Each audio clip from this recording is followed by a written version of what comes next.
इंतजार के बाद आप लोगों के सामने फिर मुखातिब हूं मैं एक वीडियो के साथ। पिछले कुछ दिनों से मैं विपश्यना ध्यान शिविर में सम्मिलित था और वहां पर विपश्यना सीख रहा था, विपश्यना की अनुभूति कर रहा था, उसे समझ रहा था।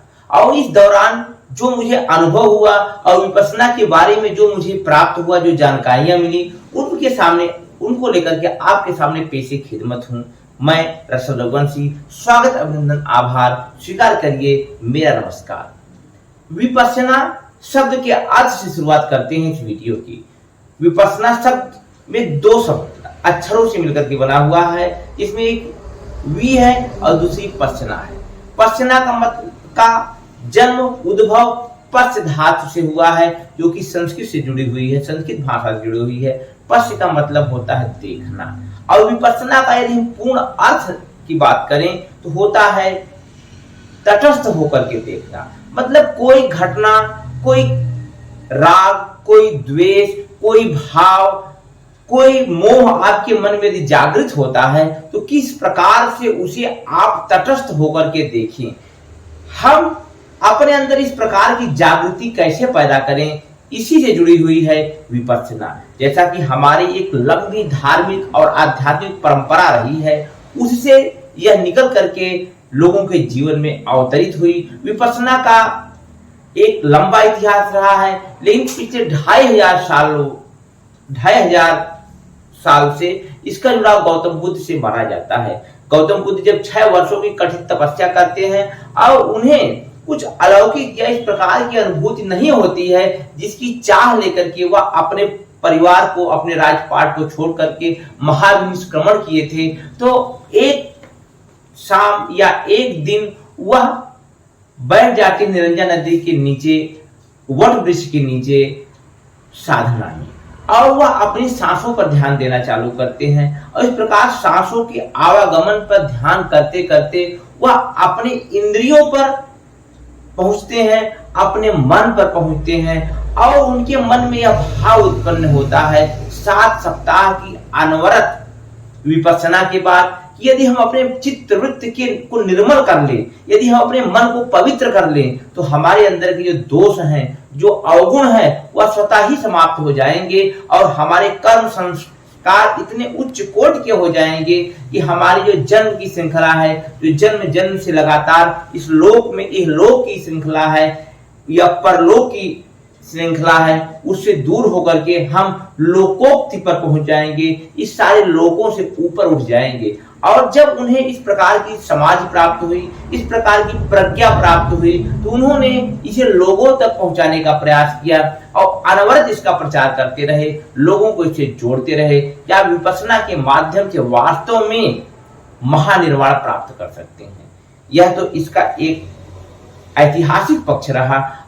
और एक और इसका पक्ष मैं आपको सामने रखना चाहूंगा कि भारत से यह विद्या लगभग 1000 से ज्यादा वर्षों से लुप्त हो गई थी, तो फिर वापस कैसे हुई, जागृति कैसे हुई, यह के बारे में मैं आपको बताऊं तो म्यांमार हमारा पड़ोसी देश है, जिसे पूर्व में बर्मा नाम से जाना जाता था। वहां पर गुरु शिष्य परंपरा का अनुसार यह विद्या लगातार एक पीढ़ी से दूसरी पीढ़ी तक प्रतिस्थापित होती गई, आगे बढ़ती गई, और इस प्रकार से भारत के एक बनिया परिवार में जन्मे सत्यनारायण गोयनका उन तक पहुंची। उनके गुरु सयाजी ने उन्हें इससे नवाजा, उन्हें सिखाया, और सन 1969 में जब राजस्थान के रहने वाले गोयनका जी का परिवार जो कि रंगून में शिफ्ट हो गया था, वह दोबारा जब वापस आते हैं राजस्थान में, तो इसे भारत में 1969 से लोगों के बीच पहुंचाने का प्रयास करते हैं, शिविर लगाते हैं। और 10 दिन के शिविर, जो कि विपश्यना वास्तव में लगभग 60 दिन की एक लंबी साधना है, उसे वह कंपाइल करके छोटे छोटे पार्ट में बना करके 10 दिन में लोगों के जीवन में लाने का प्रयास करते हैं। और इस साधना के माध्यम से आप खुद को देखने की क्षमता विकसित करते हैं। जैसा कि हम अपने शास्त्रों के माध्यम से, अपने वेद पुराण और उपनिषदों के माध्यम से इस बात को सीखते हैं कि हमें ईर्ष्या नहीं करना चाहिए, हमें द्वेष नहीं करना चाहिए, हमें चोरी नहीं करनी चाहिए, हमें तरह तरह के व्यसनों से दूर होना चाहिए, हमें क्रोध नहीं करना चाहिए। परंतु इसे जीवन में उतारा कैसे जाए, इसे अपने जीवन की अनुभूति तक कैसे जोड़ा जाए। और हमारा जो ऊपरी मन है वह इन शब्दों को तो स्वीकार कर लेता है, लेकिन हमारा जो अवचेतन मस्तिष्क है, जो हमारा अवचेतन भाग है वह इसको स्वीकार नहीं कर पाता। और हमारे कुछ पूर्व संस्कार होते हैं, हमारी जो हैबिट्स होती हैं, हमारी जो आदतें होती हैं, वह इनका बिल्कुल स्वीकार नहीं कर पाती हैं। और जैसे ही स्थितियां हमारे प्रतिकूल होती है, हम तुरंत गुस्से के रूप में, नाराजगी के रूप में, ईर्ष्या के रूप में अपनी भावनाओं को अपने ऊपर हावी होने का मौका कर देते हैं और तरह तरह के व्यसनों से ग्रसित हो जाते हैं। लेकिन यह विद्या इसी को समझाने का एक वैज्ञानिक दृष्टिकोण है। यह एक ऐसा आध्यात्म और धर्म और विज्ञान का संगम है जिसके माध्यम से आप स्वतः अनुभूति से इस बात को स्वतः ही स्वीकार कर सकते हैं, स्वतः ही जान सकते हैं, स्वतः ही देख सकते हैं कि हम किस प्रकार से इन भोगों से अपने आप को से घिरे हुए हैं। और ऊपरी मन से हम सात्विक बातें करते हैं, धार्मिक बातें करते हैं, ऊंची ऊंची बातें करते हैं, लेकिन हमारे अवचेतन मस्तिष्क का इससे कोई लेना देना नहीं है। यह हमारे ऊपरी मस्तिष्क की जो परतें हैं उनको तोड़ करके, उनको हटा करके हमारे अवचेतन मस्तिष्क में प्रवेश करने की एक विधि है, एक कला है, एक विद्या है, जिसके माध्यम से हम अपने अवचेतन में स्थित संस्कारों से दूर होकर के, उन्हें समाप्त करके अपने स्वाभाविक रूप से अपने आप को परिवर्तित कर सकते हैं। तो विपश्यना वह कला है जो आपको शील, समाधि और प्रज्ञा तक पहुंचाती है। जब हम शील की बात करते हैं तो ध्यान रखिए 5 शीलों की बात होती है कि हमें चोरी नहीं करनी चाहिए, नशा नहीं करना चाहिए, झूठ नहीं बोलना चाहिए, व्यभिचार नहीं करना चाहिए। और यह जो हमारे अंदर के व्यसन हैं, यह हमें वास्तव में समाज से जाने पर रोकते हैं। हम और समाधि प्राप्त तभी हो सकती है जब आप पूरी तरीके से स्वतः में अपने अंदर अपने आप को एक्सप्लोर करें, अपने आप को खोजें और अपनी कमी और खूबियों को से अलग हट करके, अपने अंदर के राग और द्वेष को से अलग हो करके एक समता भाव में अपने आप को देखें। यदि कोई आपके पसंद का काम हो गया, आपके अनुकूल मन के कार्य हो गया, तो हम उसे राग न पैदा कर दे।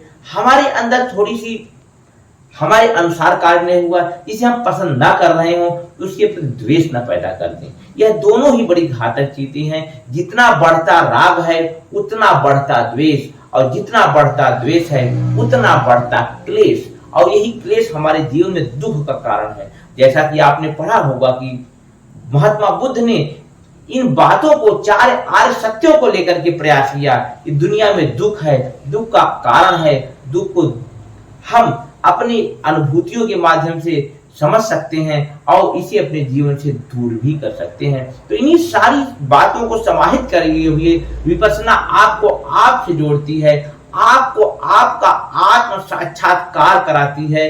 और आप इस प्रकार से, जिस प्रकार से एक साइंटिफिक प्रयोगशाला में, एक विज्ञान की प्रयोगशाला में आप प्रयोग द्वारा विभिन्न प्रकार की अभिक्रियाओं को, विभिन्न प्रकार के नियमों को, विभिन्न प्रकार सिद्धांतों को सिद्ध करते हैं, उसी प्रकार से वैज्ञानिक आधार पर आपकी सांस के माध्यम से, जो कि विपश्यना का पहला पार्ट है, जिसको आनापान कहा जाता है, जिसमें आप अपना सारा ध्यान, सारा मन केंद्रित करते हैं अपने तिकोने हिस्से पर, अपने ओठ के ऊपर और नासिका के आसपास के हिस्से पर, अपने सांसों के आवागमन पर आपकी पूरा ध्यान जाता है, आपका मन जाता है, और धीरे धीरे इस मन के आपके शरीर के विभिन्न भागों में पहुंचाने का प्रयास किया जाता है।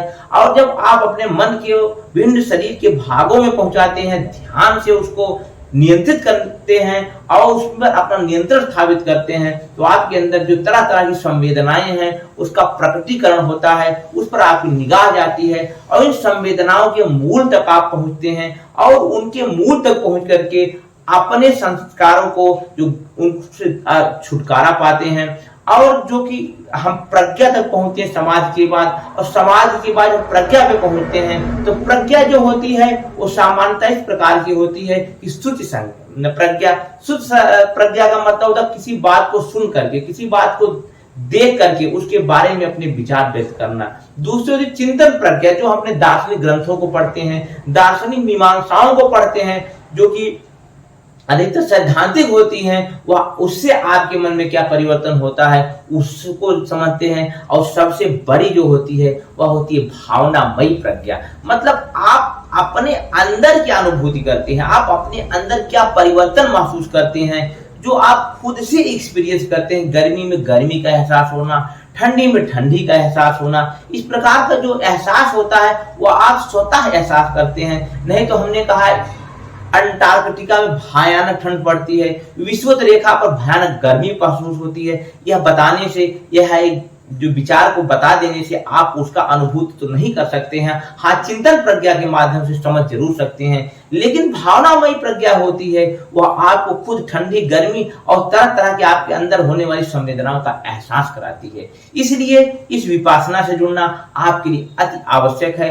आप अपने पुराने संस्कारों को अलग होंगे। जैसे कि हमारे अंदर सबसे पहला जो विज्ञान, जिसे आज की भाषा में हम विज्ञान कहते हैं, उससे अलग हमारे जो वेदों के समय या पुरातन समय में विज्ञान शब्द होता था। जैसे जो मैं बातें आपसे कह रहा हूं वो आपके कर्ण पटल तक जा रही हैं, यह विज्ञान का भाग है। उसके बाद संज्ञा, जिसके आधार पर आप निर्णय करते हैं आखिर बात कही क्या जा रही है। फिर वेदना, उन बातों को सुनकर के आपके अंदर क्या भाव जागृत हो रहा है, आपके अंदर किस प्रकार के विचार उत्पन्न हो रहे हैं। और चौथा चरण होता है संस्कार, कि आपने उन बातों से के प्रति क्या रिएक्शन दिया, क्या आपने अपने मन स्थिति को बनाया।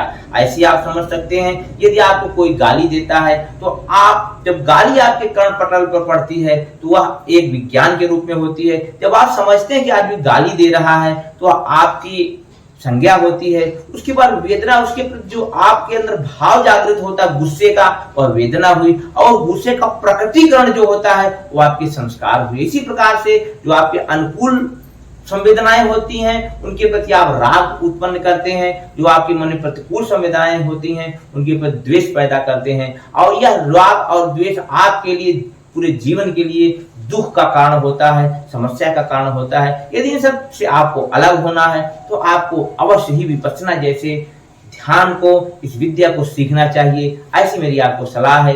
खुशी रहिए। सब भवतु सब कल्याणम, आपका कल्याण हो, आपका मंगल हो, आपके जीवन में सफलता प्राप्त हो और आप अपने ऊपर नियंत्रण स्थापित करें। मैं कहना चाहूंगा अंत में भवतु सब मंगलम, जैसा कि इसमें बार बार गोयनका द्वारा कहा जाता है जब वो आपको विपश्यना सिखाते हैं। मुझे उम्मीद है कि मेरा वीडियो आपको समझ में आया होगा और कुछ नई जानकारी आपके जीवन में ऐड हुई होगी जो कि आपके जीवन के लिए उपयोगी होगी। तो इस चैनल को सब्सक्राइब करें, लाइक करें, कमेंट के माध्यम से अपने विचार मुझ तक प्रेषित करें, शेयर करें। जल्द ही फिर एक नई वीडियो के साथ आपके सामने रूबरू होता हूँ। नमस्कार।